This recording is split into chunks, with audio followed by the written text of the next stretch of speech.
Every age tells its story through power and through the rare minds that dare to understand it.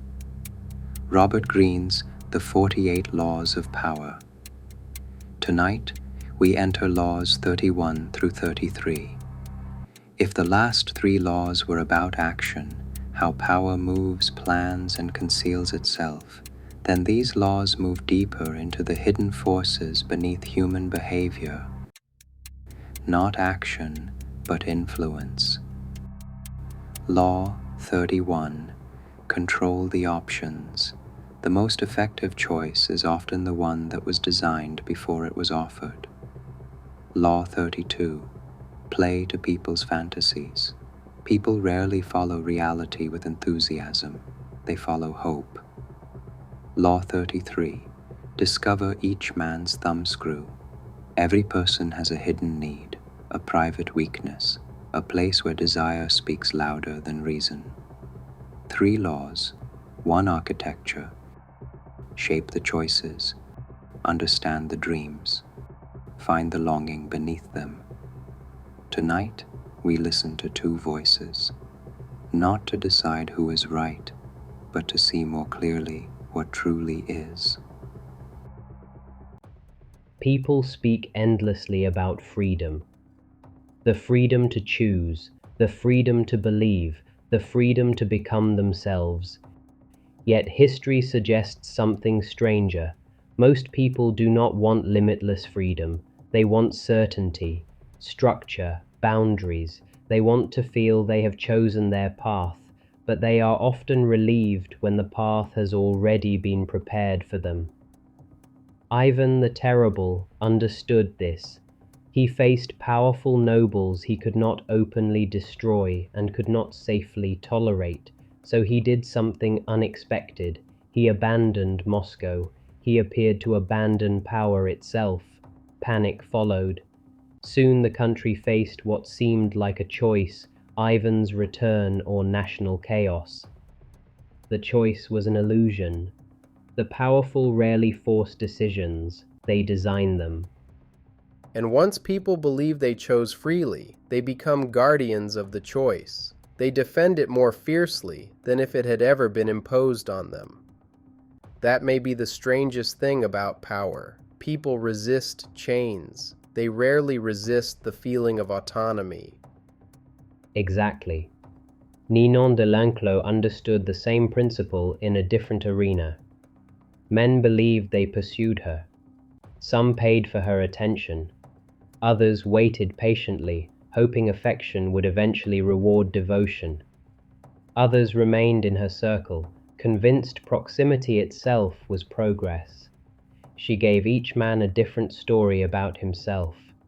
The wealthy man believed he was valued. The patient man believed he was advancing. The devoted man believed loyalty would eventually be rewarded. Each man believed he occupied a different position, yet every path led where she wanted. Like a river splitting around islands. From above, each channel appears independent, but every current reaches the same sea. And that is why controlling options is often more effective than controlling people. Direct force creates resistance. Architecture creates obedience disguised as freedom. Yet choice alone is never enough. People do not choose merely with reason.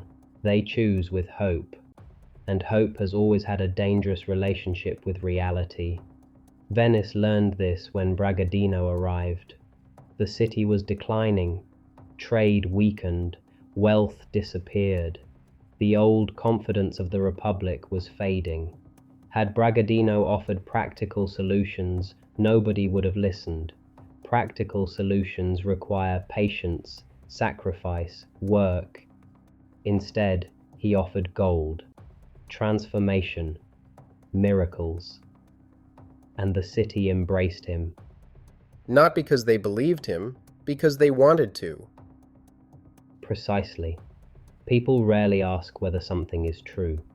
They ask whether it can be true. And beneath that question lies another. Do I want it to be true? Which seems unfair to truth. Truth has survived worse enemies than fantasy. What makes fantasy powerful is not deception, it is relief. Reality often asks for effort. Fantasy promises escape from effort. Reality demands patience. Fantasy offers immediacy. Reality accepts uncertainty. Fantasy abolishes it. Then the fantasy succeeds for the same reason controlled choices succeed. Both offer comfort. One removes uncertainty. The other removes responsibility. Exactly. And neither works unless it touches something deeper, a weakness, a hunger, a fear. Every person carries one, some carry many. The mistake is imagining these weaknesses are hidden. Most people reveal them constantly, in what they envy, in what they resent, in what they cannot stop talking about, in the compliments they crave and the insults they never forget. The places where emotion outruns reason. Exactly. Consider George Salmanazar. He convinced much of England that he came from a distant and mysterious island. He invented customs, language, history, entire worlds.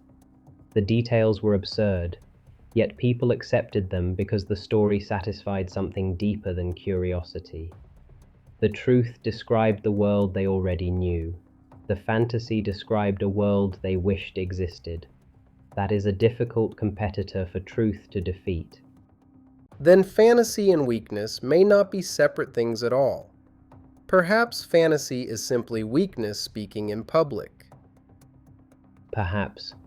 Cardinal Richelieu understood this better than almost anyone. Others saw a queen. He saw a woman desperate for admiration. Others saw a king. He saw a man desperate for certainty and guidance.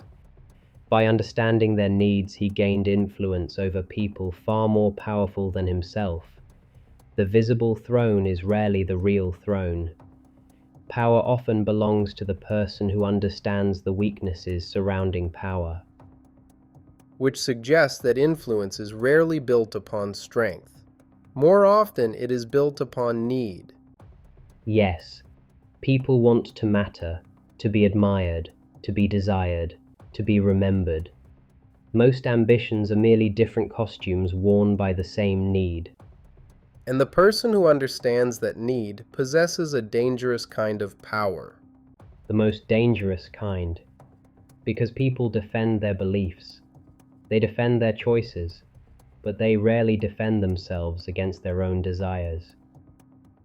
At first, they seem different. Choices, fantasies, weaknesses, but they are all reaching toward the same place. What place? The place beneath reason. The place where people explain their decisions after they make them. The place where desire speaks first and logic arrives later. And where do those forces begin? Where longing begins.